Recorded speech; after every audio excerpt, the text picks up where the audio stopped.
So, who are the winners of the MMA Teaser 2023 UFC/MMA Awards? Well, today we're going to be finding that out, guys. I am back. I've took a 2-month hiatus, but I'm back. And we're starting it off 2024 with a bang, with a fun video, I think. I'm looking forward to this. I think it was a good idea.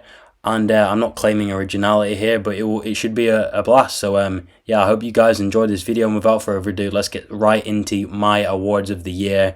Starting off with Rising Star of 2023. It's Benoit Saint Denis. Now, earlier today, it got confirmed he was fighting Dustin Poirier, which I do think he's probably going to win that fight, to be honest. And yeah, this guy deserves a good matchup like that. He's got a really good one there. Really good for him that. If he wins, he'll be right up there in the rankings. And I think Poirier's ranked number 3 or 4, I believe. So he's very high up compared to Benoit Saint Denis, who's only number 12. But this guy's had an incredible 2023. 3 wins, all finishes within the first 2 rounds, I believe. And good people. Bomb Theme, just knocked out for Evola. And Moises, Moises alright. But Bomb Theme looked good at points, and then kind of he got the hype train derailed by Benoit Saint Denis. And this guy's really tough, cool story. Got a lot of hype because he's like this really tough French dude, and French, bit underrepresented in MMA right now. Seeing as Cyril Gane just decided to go and drop an absolute stinker in his second championship fight. What did you do there, Cyril Gane? Why did you let John Jones beat you so easily? Still not over that. Anyway. But yeah, amazing from Benoit Saint Denis. Honestly, a great fighter to watch. Always fun fights. And yeah, this guy is really bringing MMA to France. Seeing as Cyril Gane decided to lose his fight, he's clutching up. So respect to him, and big things are coming for him. I think he's probably going to beat Poirier, and then we'll have to see what happens after that, see what the rankings are like. But yeah, Rising Star, he's the Rising Star of 2023. There's a lot of them. You could say, oh, Bo Nickel, blah, blah, blah, blah. You could say some of these guys, Jack Della Maddalena, but he had a sloppy performance recently. And Bo Nickel, you've beaten nobody any good yet. So we'll talk, Bum Theme has got actual credible wins, and he's in lightweight, which is a much better weight class. And he took a short notice welterweight fight too. We move on. Surprise performance of the year. There's a lot, I'm going to be honest. I'm putting Dricus du Plessis here. I'll kind of explain why later. This kind of ties into one of my other awards, but he's winning surprise performance. And the reason being is because not many people thought he was going to beat Whittaker. Now, listen, I saw a few people in my comments predicting it, but to be honest, most of them were actually memeing, and really they were like kind of just like, oh, I hope he wins because it'd be really funny and it'd be a good meme if he beats Whittaker. But if you look at prediction videos, most MMA YouTubers, like 90%, I'd say, were picking Robert Whittaker to win. I thought Robert Whittaker was gonna win. I was thinking, geez, like how is he only? He was still a big underdog, but I was like, how is he not an even bigger underdog? But geez, he dropped a really good clinic. And, he just, like, bullied Whittaker. It was incredible. Whittaker's never took a loss like that. Even the Adesanya fight where he got knocked out in it, the first one, it was more competitive than that. Whittaker didn't look terrible, but he completely shut Whittaker down. He looked phenomenal. And, great performance. We just need to see him back in there. I don't really know. He's fighting Strickland. So, yeah, should be good. Taking Strickland on that one, but it could go out either way. I'm not entirely sure. I'm still thinking about that one. We're going to have to see how emotional Strickland is. That is probably going to play a factor. But yeah, great performance. There's been other surprise performances, but that's just one of them. I had to pick out of a few, and he isn't going to win an award for anything else on this list. Spoiler, so I thought we'll give him this one. It makes sense. Moving on. Flop of the year. So my criteria for flop might be a bit different, but I'm saying someone who maybe looked like they should have had a decent year, or at least got a few wins, and completely failed. And that is Dariush. Now, Dariush looked good. Some people were even thinking this guy was going to beat Makhachev. They were like, this guy's the Makhachev killer. He's the kryptonite of Makhachev. He's composed, he's calm, and I agree. I think he is composed and calm. But turns out he isn't actually that good after all. This guy isn't good. Charles Oliveira knocked him out in round 1. After kind of getting controlled for the first minute, he got taken down kind of a failed takedown. Got knocked out. He didn't get knocked out. He knocked Beneil out from a head kick, wobbled him, and then finished him with ground and pound. And after that, he gets knocked out by Armin Sarukian. And honestly, I can't even remember. It might have been under a minute of fighting. It was something crazy. Just another highlight reel. This guy's just been the 2023 victim of highlight reel knockouts. Okay, the head kick from him, and then the punch from Sarukian. And Sarukian's stand-up's kind of bad. Like, it's not the best in lightweight. Okay, there's a lot of killers in lightweight, and he looked good in his last fights. You know, like Gamrot's good. You know, Gamrot's a decent fighter. He's okay. He's a good lightweight, and you beat him convincingly, and you knocked him down. Like, impressively. Whoa, cool. And then you go and do that. What are you doing, Beneil? So, yeah, flop of the year. I think that's fair. There's been a lot of flops this year, to be honest. People that should have won fights and haven't, and have had downward spirals in their career. But it's probably the end for Beneil. I can't see him being any top-ranked people. I think Paddy the Baddy would probably beat him at this point, to be honest. We move on. Worst fight of the year. Now, there's been a lot of stinkers this year, but I've forgotten half of them, and I can't be bothered to look through every UFC fight and be like, oh yeah, that one was really boring. So I've gone with this. I can remember it. Luis Almeida. Still have a bitter taste in my mouth from this one because, oh my God, I stayed up till about 5 in the morning because I'm British.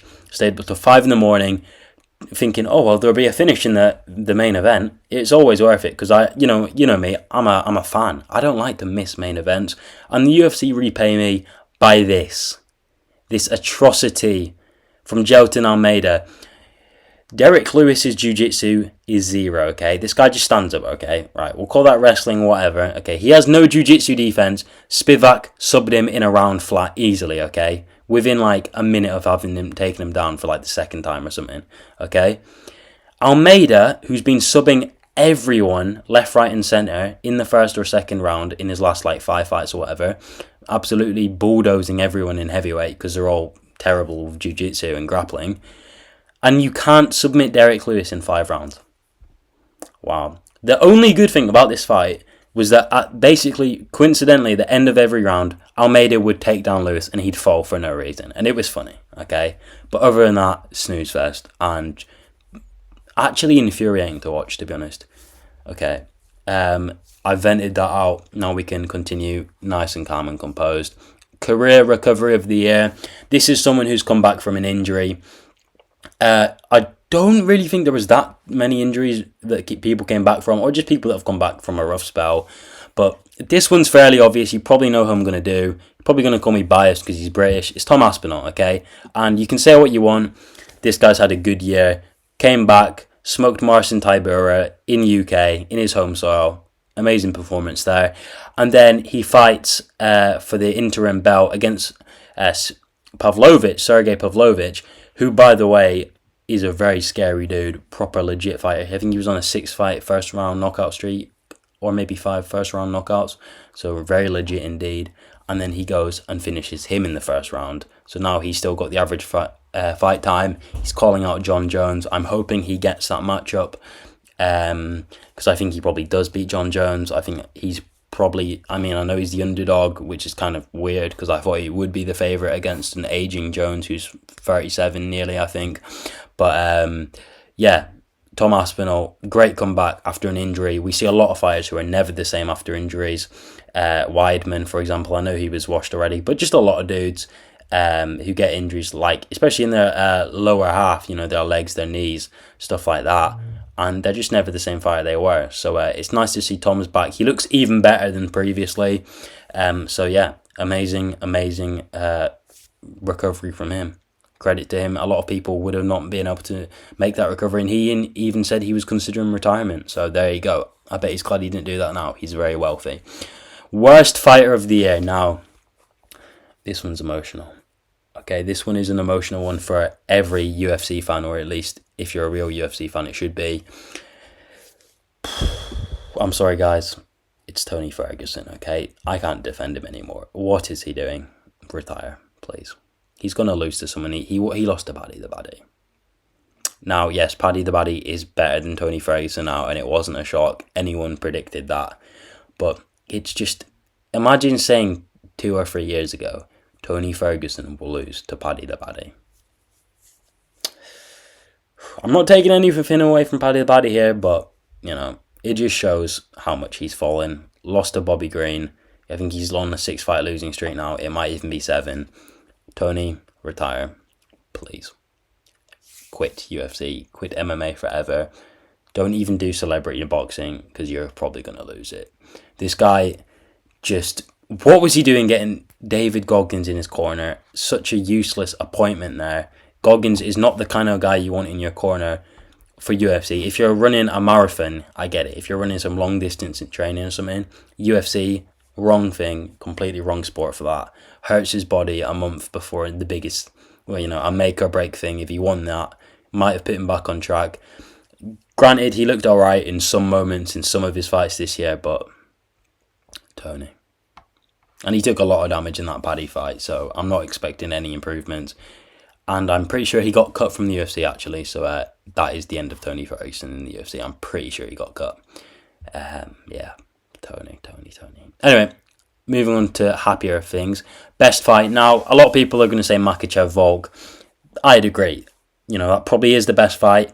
However, one of the rounds was a fair snooze fest when Makhachev took the back. I think it was 3 or 4. He just kind of coasted. That wasn't that entertaining. So, in my opinion, how can that really be the best fight? You know, kind of isn't if there was a kind of dead round in the middle. So now, you know, there's a lot of UFC fights every year, so I've probably forgot some. But to me, another one of the joint best fights, or one of them, is Neal versus Rakhmonov. Now, this was an amazing fight. I think 3 rounds of heavy action, both people getting wobbled multiple times, just a proper UFC fight. If you're going to show someone who has never watched the UFC a fight, you probably show them a fight like this if you want to get them into it.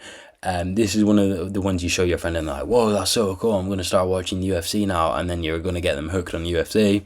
But yeah, amazing fight, great finish, great heart shown by both people. Neal was unlucky there, you know, he just didn't have that final lethality to put Rakhmonov away. Showed Rakhmonov's human. He's looked basically really dominant in every single fight. But real fans know that he actually did get nearly finished on the amateur scene. If you go back and try and find that video, I can't remember who it was against, but he almost got finished when he was young. And yeah, great fight. Love it. And yeah, it's all you want in a UFC fight. Action both ways. Multiple moments where both people could be finished, but also high levels of skill. It wasn't just like people you'd see off the street throwing haymakers at each other. It wasn't terrible like that. It was pretty skilled. They're just quite evenly matched, and great finish too. So yeah, loved it. Right, best fight, best fighter, and best performance. Okay, fighter of the year. Ooh, this is gonna annoy a few people. I'm sorry. It's Sean Strickland. He beats oh my god, I forgot his name. Anyway, he finishes he beats Abbas Magomedov. He beats the French dude whose name has just slipped my mind somehow. That literally feels like 2 years ago. I actually have checked. That was in 2023. I think it was January.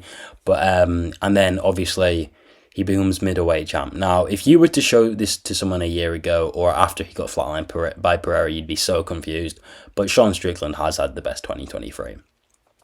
And he's looked good in every fight. And also the fight where he looked the worst against the French dude whose name slipped my mind for some reason, because he's really boring, is even though he didn't look amazing in that and it was close, you got to consider that was 205. So it was short notice, step in, and he still won. So you got to give him credit there. And also Abbas finishes Abbas. I know Abbas wasn't that great, but you know, finishing Abbas in the second round, it's good. It's good. And finally, in an amazing performance, which I kind of predicted, by the way, I went with Sean Strickland. Go and check that video out. It's on my channel. He beat Adesanya. Now, I'm going to be honest, I thought he was going to beat Adesanya by grappling. He would finally grapple in his career and win. He didn't. He just beat Adesanya at his own game and outstruck him with the Philly shell, which is actually just a meme in itself to me and completely unbelievable, but amazing. And that's what brings us on to the best performance of the year. It's Strickland Adesanya. You could probably see that coming. Huge underdog, massive. I think he was like plus 600, something like that, and he won. So. And it wasn't even like a fluke finish. He dropped Adesanya in the first. How many people would expect that? Like so little. Nearly finishes Adesanya there. Adesanya recovers. Maybe some people think, oh, he's gonna bottle it now. He's gonna think, oh, I've had it and fumbled my chance. He's gonna panic, try and go for the finish, and then end up losing to Adesanya. Nope. Calm, composed, best coach Eric Nick Sick, with great advice, keeping him safe from Adesanya's basically traps, games, and counters, and he clinicked. He put on a clinic. It was a masterclass. It was Conor McGregor at Eddie Alvarez level. Only lost one round, and it was still a competitive round. And 10-8 Adesanya in the first, I think, maybe. But amazing performance by Strickland, especially when you're that big of an underdog, and it isn't even a fluky finish. You beat him for 4 rounds straight, so you got to respect that. And the last 30 seconds were amazing of round 5, and you know, I'm happy for Strickland, just because of, you know, what he's been through. And you know, if you were to say this guy was a UFC champion 2 years ago, no one would believe you. He was just another journeyman to some people, but the guy's legit. Very underrated, and now we're seeing just how good Strickland is, and I'm here for it. This guy's got the S-tier cardio. He has got some of the best cardio I've ever seen. His boxing's S-tier, okay? He's got better boxing than Alex Pereira. I said it. He's got better boxing than Alex Pereira, just not better kickboxing. Checked all of Adesanya's leg kicks. I've never seen someone make Adesanya look so terrible. He completely nullified him. So yeah, that's the awards. Thank you guys so much for watching. Subscribe. I'm back now. Comment down below what you think you would change, and I'll see you guys in the next video. Thanks for watching. See ya.